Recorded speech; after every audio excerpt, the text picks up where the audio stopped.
Pak Saifullah, dengan menanggapi pernyataan dari Mentan begitu ya, yang melihat bahwa memang Indonesia rawan dan juga rentan kelaparan. Kalau dari kacamata Anda dan juga point of view Anda di Kemenko Perekonomian, seperti apa kondisinya saat ini? Silakan.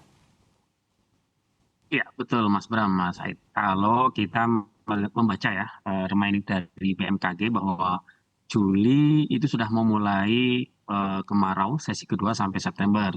Maka dari itu, program yang digenjot oleh Mentan dan Kementerian Pertanian selaku institusi adalah dengan umpanisasi. Kemudian dipetakan daerah-daerah yang memang rawan dengan sumber-sumber air. Memang ini menjadi tantangan bersama bahwasanya tahun kemarin kita sudah bukan babak belur. Alhamdulillah kita bisa melewati El Nino tahun 2023 dengan segala dinamikanya. Nah, maka dari itu tahun ini urbanisasi menjadi salah satu prioritas dari Kementerian Pertanian. Nah, kami selaku Kemenko Perekonomian tentunya ikut mendorong apa yang sudah dimitigasi oleh Kementerian Pertanian, termasuk penyediaan pupuk, kemudian juga benih yang terstandar.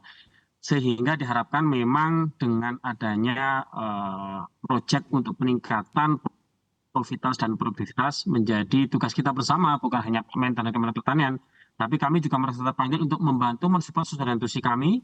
Kami juga melakukan diskusi dan beberapa teman di daerah untuk mensupport program Kementerian Pertanian menjadi program kita bersama. Itu Mas Bram. Oke, baik. Kalau dari Anda Pak Said, Anda melihatnya apakah memang Indonesia ini tergolong rawan dan juga rentan terkena kelaparan? Menurut data Anda di lapangan. Iya, saya menyambung yang Pak Saifullah tadi sampaikan. Memang kondisinya tidak hanya Indonesia saya kira. Kalau situasi global kan memang ancaman yang paling besar hari ini soal climate change ya, dampak perubahan iklim. Seminggu lalu saya baru keliling dari Karawang, Indramayu, Subang, kemudian Tegal sampai ke Bojonegoro ya. Terutama melihat situasi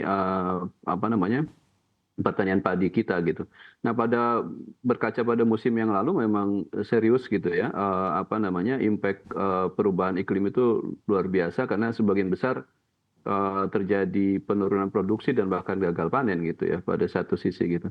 Nah, sisi yang lain yang perlu kita lihat kalau tadi Pak Menteri menyampaikan ada ancaman krisis, saya kira itu jadi satu warning juga kalau menyandingkan dengan situasi lapangannya dalam konteks produksi misalnya. Kita sedang pada fase yang tidak terlalu baik menurut saya karena tadi Pak Saifullah juga mengatakan soal climate change itu nggak bisa dibendung ya. Yang diperlukan adalah upaya adaptasi yang lebih kuat gitu.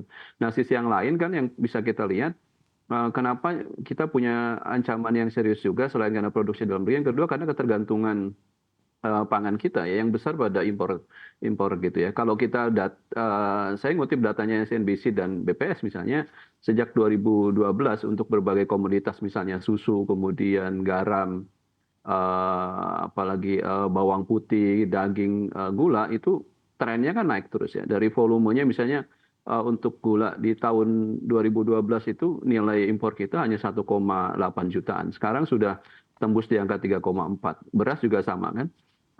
Di tahun 2012 hanya kurang dari 1 juta. Terakhir 2023 ya karena impact perubahan iklim udah nembus angka 3 juta gitu. Susu dan seterusnya. Problemnya adalah karena climate change itu ancaman global, maka negara-negara produsen pangan di global juga sama akan mengalami situasi yang yang berat juga karena kemungkinan produksinya turun gitu. Nah, problemnya tadi kita udah kadung tergantung banyak pada produksi dari luar lewat impor itu tadi. Sementara jadi kan sama situasinya akan sulit, di dalam tidak cukup kuat, kita tergantung ke impor ke negara lain juga sama akan menghadapi persoalan yang sama terkait dengan climate change ini gitu. Saya kira memang tindakan-tindakan yang serius, yang lebih kuat ya dari kita semua tentu saja di pemerintah yang punya ruang tanggung jawab lebih besar. Tapi tadi dikatakan Pak Saifullah mengingatkan juga bahwa urusan pangan ini bukan hanya urusan pemerintah, iya, tetapi ruang besarnya ada di pemerintah saya kira. Kami misalnya di masyarakat sipil juga punya ruang dan tanggung jawab yang kontribusi yang bisa dilakukan di sana gitu. Nah, soal pilihan tadi misalnya intervensinya dengan memperkuat infrastruktur, saya kira itu bagian yang baik gitu dilakukan. Tetapi saya ingin mengatakan bahwa tidak cukup sesungguhnya hanya dengan memperkuat infrastruktur. Misalnya dalam kasus tadi yang disampaikan Pak Menteri soal pemberian pompanisasi air gitu. Karena ada banyak variabel dan faktor lain juga yang perlu diintervensi lebih kuat gitu. Saya keliling kemarin termasuk misalnya yang mungkin ini luput ya. Bagaimana soal kondisi dan situasi petaninya itu sendiri gitu. Nah, sebagai produsen pangan kita akan berharap banyak ke petani, tapi kalau petaninya tidak cukup baik kondisinya, misalnya ngukurnya dari sisi kesehatan ya. Perubahan iklim ini secara nyata telah memberikan dampak yang besar loh. Waktu kerja, saya kemarin keliling itu menemukan banyak fakta. Waktu kerja petani itu makin pendek, ya, dengan waktu istirahat lebih banyak. Artinya apa? Tingkat produktivitas di tingkat tenaga kerjanya sendiri makin menurun tuh. Belum lagi soal tadi karena pengaruh perubahan iklim ya. Belum lagi soal agroekologisnya yang memang hari ini makin makin turun juga gitu. Tingkat kesakitan ya. Kemudian mental health juga terjadi loh di tingkat petani gitu.